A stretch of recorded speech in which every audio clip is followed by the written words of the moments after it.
Kami tentu ingin menyampaikan melalui ini bahwa ini langkah tepat dilakukan pemerintah dalam rangka menyelamatkan juga PDAM sebagai bagian dari BUMD yang harus memberikan pelayanan kepada masyarakat. Nah,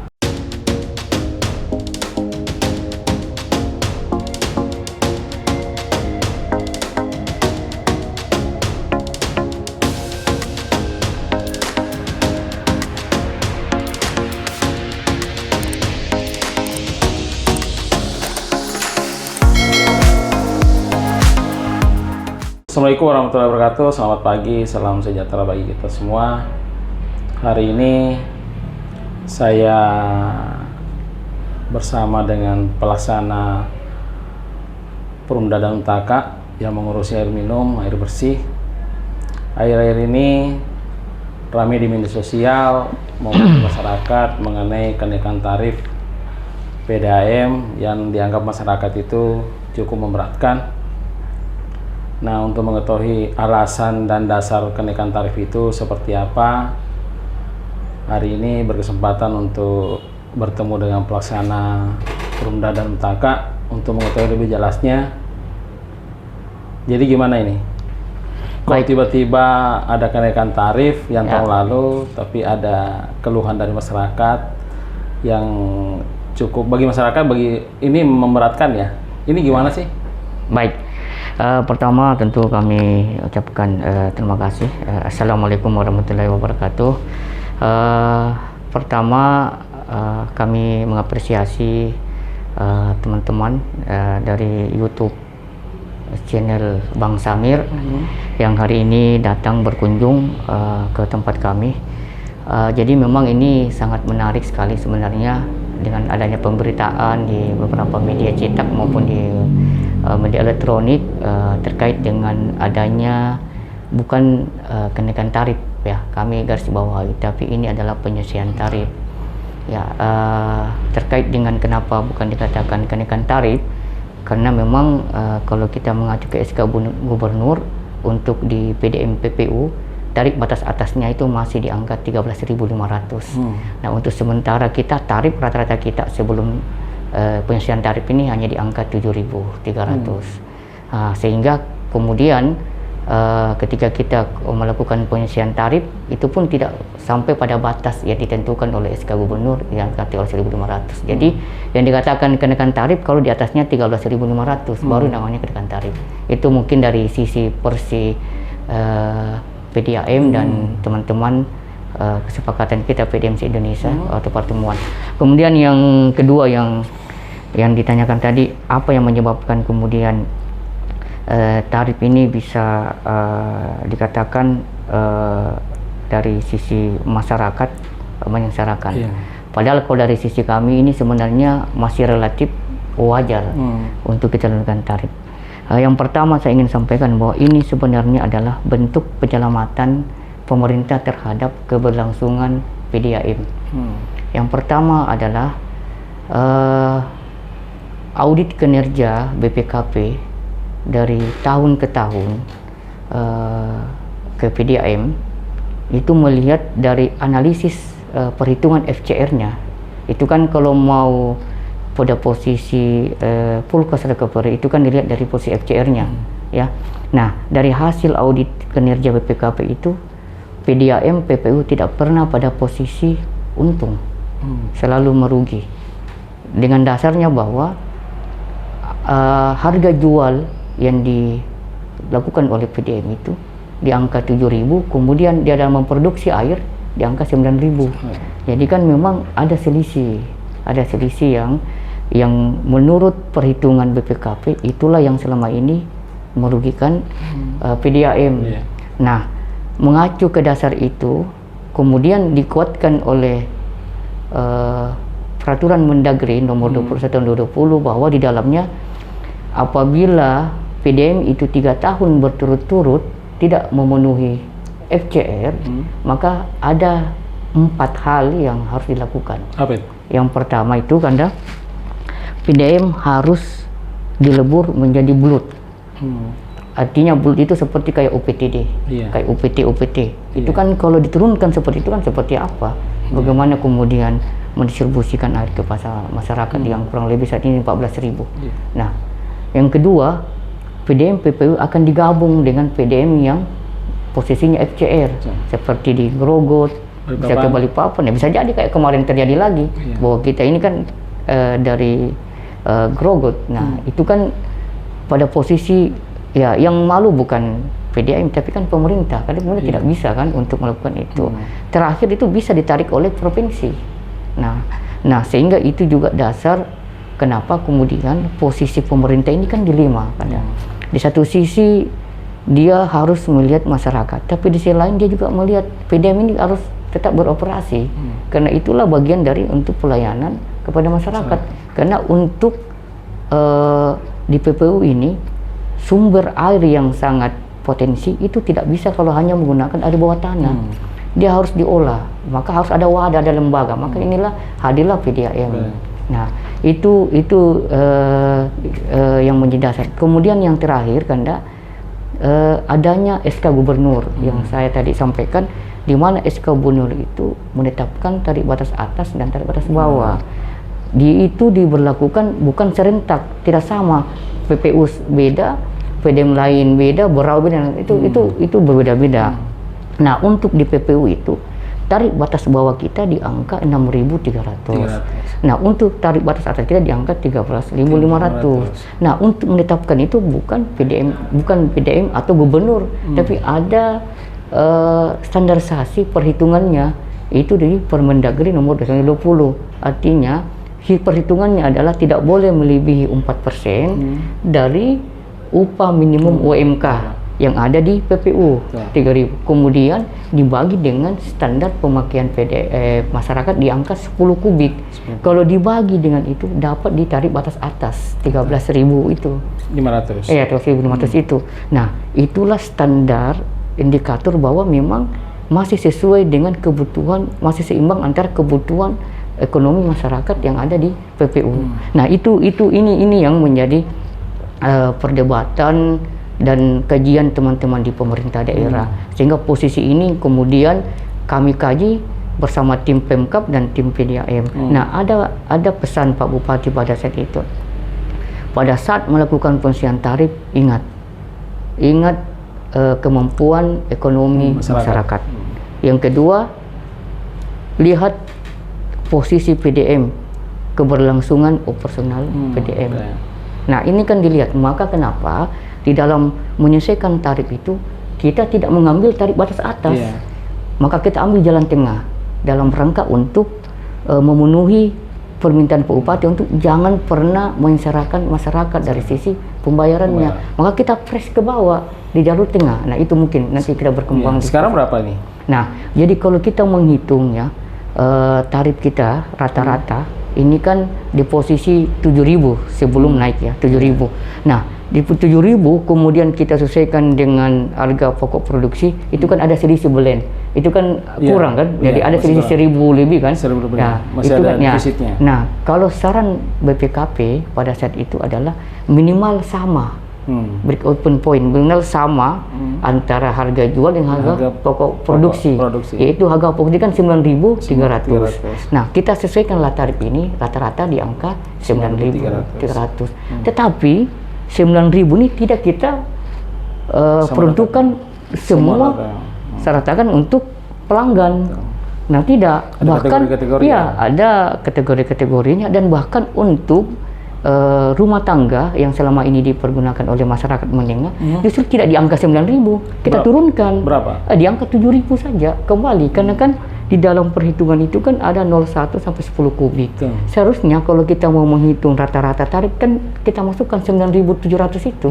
Tapi kan tidak, karena Pak Bupati bilang ya turunkan sesuai dengan standar kemampuan ekonomi. Maka kita turunkan 0,10 itu menjadi 7.000 untuk rumah tangga. Nah, kemudian kami menyampaikan juga bahwa di dalam menentukan jenis-jenis langganan yang seperti R1, R2 itu bukan PDAM, ada di Permendagri bahwa PDAM dapat menentukan jenis-jenis langganan. Nah, di dalam proses jenis langganan itu adalah yang namanya kelompok 1, ada kelompok 2, ada kelompok 3. Nah, kelompok rumah tangga ada di posisi di kelompok 2, yaitu rumah tangga. Nah, itu silakan mungkin ada. Itu diberikan ini ya. Itu misalnya rumah tangga itu berarti ada subsidi dong yang kalau harga tertinggi 9.000 terus 7.000 itu berarti ada subsidi sekitar 1.000-an lebih. Jadi bahasa bukan sebenarnya subsidi lah. Bukan bahasa itu kan tidak ada. Karena ini kita lakukan dalam rangka perhitungan kita pada posisi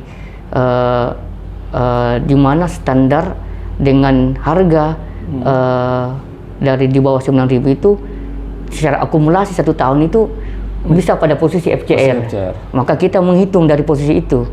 Oke, mungkin di rumah tangga kena titipan pemerintah bahwa sesuai kemampuan ekonomi yang seharusnya 9.000 kita turunkan menjadi 7.000. Nah, kita hitunglah akumulasi 1 tahun apakah bisa. Nah, maka ketika kita menghitung dengan standar perhitungan BPKP di angka misalnya 20 miliar, maka kita harus hitung total dari kelompok itu apakah mencukupi 20 miliar.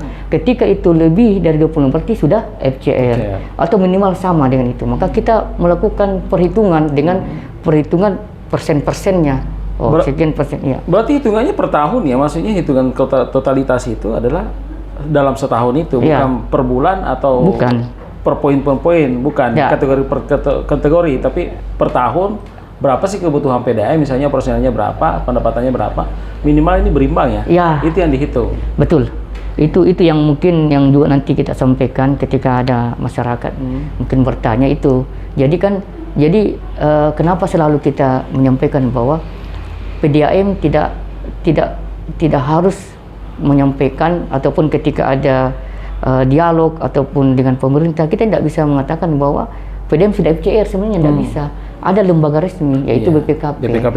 BPKP menentukan secara akumulasi 1 tahun. 1 tahun itulah yang kemudian kita menjadikan referensi atau menjadikan rekomendasi oleh BPKP bahwa sudah FCR.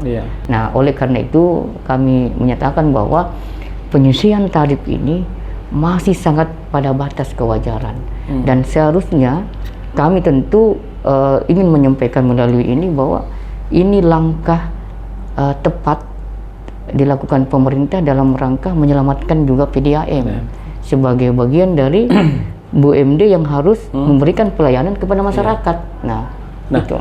Kalau sementara ini kan sudah berlangsung hampir setengah tahun ya, kenaikan tarif ini kan sudah ada sejak tahun lalu, terus tahun ini ya. Tahun ini. Ini gimana perhitungan PDAM, maksudnya gini, evaluasi PDAM ini sudah menutupin ya tarif yang sudah disesuaikan ini dengan biaya persennya sudah sesuai ya. Maksudnya sudah setiap bulan itu kan sudah ada perhitungan dari PDAM. Jadi kalau kami melakukan perhitungan karena kan memang kita ini baru-baru saja melakukan evaluasi triwulan pertama. Jadi kan memang ada kewajiban BUMD untuk di PP 54 tahun 2017 itu untuk kewajiban melaporkan setiap triwulan terkait dengan perkembangan dan apa saja yang menjadi kegiatan-kegiatan PDAM. Nah, kalau kami menghitung dari hasil triwulan itu, alhamdulillah memang untuk di bulan Januari, Februari, Maret sebagai triwulan pertama itu kita sudah pada posisi ada profit walaupun tidak terlalu besar ya, tapi ada di kisaran sudah sampai 500 sampai juta sampai 1 miliar profitnya. Kalau kita menghitungnya dari pas ditetapkannya. Nah, tetapi di dalam yang menariknya di dalam proses kemarin kami sampaikan bersama dengan pemerintah itu bahwa ada pemakaian pelanggan yang mulai bijak. Yang dulunya jor-joran memakai air dengan adanya penyesuaian tarif ini sudah mulai menurun. Nah, dampaknya apa? Ini membuat kami di dalam melakukan pendistribusian itu mulai merata. Karena kan yang menggunakan alkon yang sering itu kan turun. Maka tentu distribusi air dari lawe-lawe ke masyarakat itu mulai rata karena orang mulai bijak menggunakan. Nah, memang kalau dari data yang kami sampaikan itu di pasca puncak-puncaknya tarif itu naik, memang itu langsung pendistribusian air itu tiba-tiba merata. Nah, itu karena penyesuaian tarif itu sehingga juga mereka sudah berhati-hati atau pelanggan berhati-hati. Berarti sisi positifnya sekarang pelanggannya mulai melakukan penghematan air Betul. supaya pembayarannya semakin menurun ya. Ya betul. Itu berdasarkan data Pak Kanda ya. Jadi ini berdasarkan data yang kami dapatkan dari hasil DRD kami bahwa ada pemakaian pelanggan yang mengalami penurunan. Kan orang kemudian melihat, orang kan mungkin logikanya ya, Iya. wah PDM ini naik tarifnya, wah pasti ini tambah apa? Mungkin dari sisi pendapatan dan sebagainya. Tidak juga, karena kita secara fakta dengan perhitungan DRD per bulan itu ternyata nilainya seimbang aja sampai itu, bahkan pernah turun DRD-nya kemudian naik turun lagi, jadi kan itu Grafiknya ya naik turun, grafiknya ya? naik turun. Nah itu, nah saya juga ingin tambahkan dari sisi pengaduan juga yang kami coba identifikasi dari Januari sampai bulan 5 lah ini. Ternyata persentase yang melakukan pengaduan itu bukan persoalan dari sisi Penyelesaian tarif. penyesuaian tarif atau dari sisi pemakaian tinggi, tapi justru yang paling banyak itu adalah karena air tidak mengalir.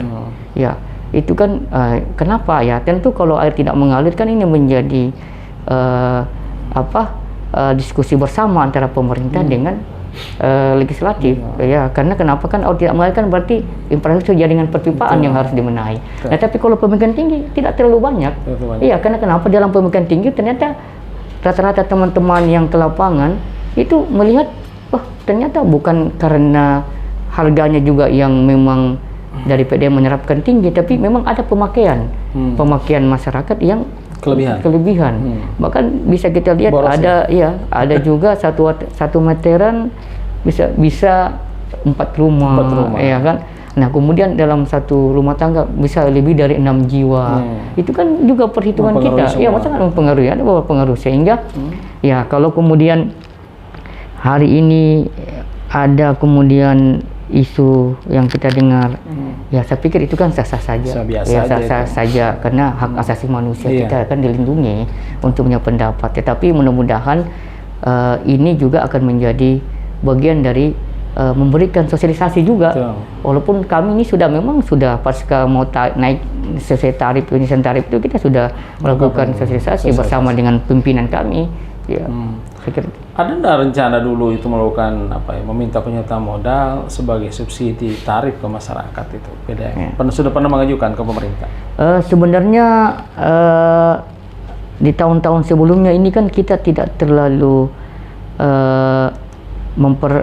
tidak terlalu memikirkan terkait penyelesaian tarif ini, karena karena memang kita sudah tiap tahun sebelum tahun 2022 ini kan kita selalu diberikan subsidi dalam bentuk penyertaan modal, dalam bentuk first money, ya kan. Nah itu kemarin memang cukup membantu kita di dalam proses pelaksanaan kegiatan PDAM. Cuma sebenarnya di tahun 2022 ini sempat kita juga dengan pemerintah, bersama-sama pemerintah mendistribusikan itu, tapi dengan berbagai alasan terkait tentang apakah perlu subsidi atau tidak. Tapi memang di dalam regulasi itu kan agak susah juga, memang sudah terkait dengan hibah itu agak susah untuk sementara, memang tidak ada jalan lagi. Itu pun kalau misalnya menggunakan dalam bentuk subsidi juga itu tidak bisa lagi sebenarnya kalau kita mau melakukan ini, karena harus menunggu lagi tahun selanjutnya di tahun 2024 ya. Iya. Terkait dengan rencana masyarakat melakukan aksi, terus DPR rencana untuk melakukan RTB, kesiapan dari PDM sendiri gimana? Ya, kami ingin sampaikan bahwa ya karena kita ini memang tiap tahun atau bisa jadi dalam 1 tahun 2 kali kita sering RDP, jadi kami alhamdulillah biasa-biasa saja dan tentu kita sudah mempersiapkan semua itu, karena memang wajib sebenarnya BUMD untuk melakukan laporan ya, baik ke DPRD maupun ke pemerintah, karena ini sebagai bagian dari proses pengawasan terhadap kerja-kerja PDM. Terkait dengan demo ya kami tentu welcome. Kalau cuma kan memang yang perlu juga dipahami bahwa sebenarnya kalau dari yang kami lihat atau kita baca di media, sebenarnya kalau terkait tuntutannya itu sebenarnya salah alamat kalau di PDAM. Karena terkait dengan penurunan tarif, kemudian pencabutan perbuk itu kan sebenarnya ranahnya ke pemerintah. Apalagi terkait apa solusi, kan tentu ke karena pemerintah tidak dapat. Kita tentu ya, kalau kami di PDM ini adalah tugasnya melaksanakan, ya intinya adalah kita jalankan regulasi. Kemudian yang kedua kita fokus pada pelayanan dan juga kita fokus untuk gerak cepat untuk menyelesaikan pengaduan-pengaduan pelanggan yang di lapangan. Seperti itu. Terus ini, ke depan ini apa sih yang akan dilakukan PDAM dengan banyaknya masih 14% ya? Ya, di Penajam sendiri berapa? Baru 14.000. Kalau untuk keseluruhan itu masih di 14.239. Keseluruhan. Iya. Sementara total masyarakatnya sudah cukup besar sekali. Nah, jadi kalau untuk ke depan ini kan sebenarnya memang sudah kita sampaikan melalui rapat-rapat di pemerintah daerah. Kita berangkat dari RKAP yang telah kita buat rencana kerja kita tahun 2003. Nah, disitulah kita sudah tuangkan terkait dengan beberapa pengembangan jaringan yang harus kita lakukan. Yang menjadi porsi kita itu adalah pengembangan jaringan yang ada di daerah Kerok, daerah Kerok ke bawah itu sudah menjadi prioritas kita untuk mungkin dalam awal bulan depan kita sudah mulai mempersiapkan untuk melakukan pekerjaan pemasangan jaringan dan itu kita lakukan dengan biaya yang hitungan kami di internal PDAM untuk mengenai itu, dan ini sudah menjadi permintaan dari Bapak Bupati. Pemerintah selaku KPM kalau bisa segera di wilayah bawah yang belum teraliri air segera dipasangkan atau dikerjakan untuk pemasangan SR-nya. Dan yang lain lagi? Yang lain sementara ini kan juga jalan. Kita masih menunggu hasil pekerjaan PU yang pengampatan jaringan 120 kilo yang 300 itu pipa 300 itu. Kalau misalnya itu berjalan, kami yakin pendistribusian air kita akan semakin lebih maksimal karena itu sudah bisa memenuhi sebagian besar masyarakat yang selama ini pada posisi masih bergiliran. Tapi kalau itu kita PU bisa menyelesaikan secepatnya, maka insya Allah mungkin yang layanan kita yang dulunya mungkin hanya baru 16 bisa mungkin lebih cepat. Yang mungkin yang teman-teman yang pelanggan yang daerah bawah yang mungkin satu minggu satu kali, mungkin bisa tidak lagi seperti itu. Nah, sehingga memang target kami bagaimana kami memfollow up secepat mungkin ke instansi terkait yaitu PU untuk segera menyelesaikan pekerjaan jaringan perpipaan itu yang 300 mili yang 120 kilo itu. Berapa sih kapasitas sekarang produksi kita? Jadi kami akan sampaikan total secara keseluruhan untuk 6 unit kita 361 liter per detik. Nah, untuk di Penajam itu kan ada 2 zona, Penajam dengan Petung. Nah, kapasitas produksi kita itu di 286 liter per detik. Nah, tapi yang kita manfaatkan, yang termanfaatkan itu baru 115 liter per detik. Nah, artinya masih ada idle capacity. Kalau kita dari 280 dikurang sampai 115 itu kan masih besar sebenarnya. Masih bisa. Dan ini juga terakhir sebelum mungkin saya sampaikan bahwa persoalan ini semua tidak bisa kita nafikan berangkatnya dari hulu, sumber air baku. Nah, kan harus ditahu akhir ini kan kita mengalami penurunan juga dari sisi pH kita. Air baku kita ini kan saat ini kalau di antara seluruh PDM-PDM yang ada di Kaltim termasuk sumber air baku kita yang paling memiliki pH yang sangat rendah. Saat ini pH kita di angka 2 sampai 3. Kalau seperti Pasir tidak bisa kita karena dia ada Sungai Kandilo. Dia kan. Kemudian Balikpapan ada Manggar, ada dan dia dan kemudian yang harus kita penuhi adalah standar Permenkes kan di atas 6. Nah, bagaimana kemudian kita harus meracik untuk memenuhi air bersih masyarakat yang layak, ya tentu kita menggunakan bahan kimia yang besar, ya kan, sehingga ini juga bagian dari langkah-langkah pemerintah bahwa memang ketika sudah tidak bisa langkah yang dilakukan selama ini adalah penyertaan modal, ya maka mau tidak mau PDM harus mengambil penyelesaian tarif karena akumulasi dari hulu itu berangkat dari air baku, kemudian bagaimana mengolah itu kan bahan kimia yang begitu besar yang harus kita penuhi. Jadi kesimpulannya adalah bahwa penyesuaian tarif ini ada beberapa faktor. Yang pertama adalah pH air kita, air baku kita hanya 2%. Dua, bagaimana bisa naik menjadi 6 sesuai dengan Permenkes. Kemudian ini adalah dari SK Gubernur, mengikuti SK Gubernur, tarif atas dan tarif bawah dengan tarif sekarang 9.000 ya. 9.000 dengan 7.000 dengan berapa kategori itu. Nah, mudah-mudahan nanti PDAM ada solusi bagaimana masyarakat ini bisa menikmati air dengan harga dengan yang pantas bagi masyarakat yang kurang mampu, dan mudah-mudahan juga pemerintah daerah maupun dari DPR ada memberikan solusi bagaimana ini PDAM bisa berkelanjutan dan seluruh masyarakat Penajam Pasir Utara bisa menikmati air bersih. Demikian hari ini. Assalamualaikum warahmatullahi wabarakatuh.